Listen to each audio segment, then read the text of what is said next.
Mas me fala uma coisa, que idade você tem, Caio? Eu tenho 32 anos. Como que um cara de 32 anos acabou pensando assim?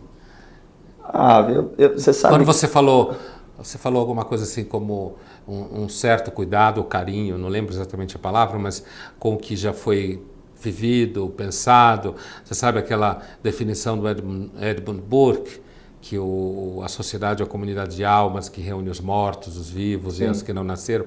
Me lembrou isso quando você estava falando. Sim. Então, assim, como é que é ter 32 anos e pensar assim, como é que é isso com as minas, por exemplo?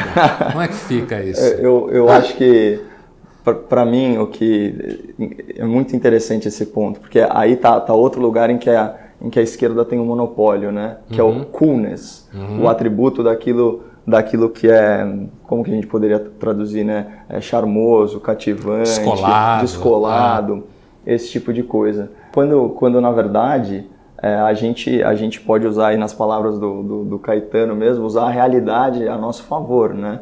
E o que eu acho que a direita tem que trabalhar melhor, e isso vale para as minas e vale para a política, é o seguinte, é persuasão. Persuasão. Eu não acho que a direita seja muito persuasiva.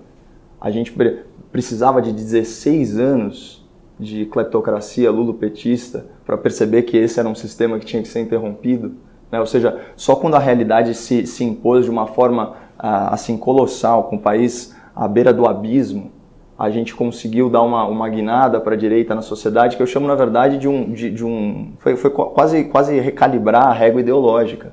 Ela estava totalmente à esquerda, lembra o Lula comemorando que só tinha gente de esquerda na eleição?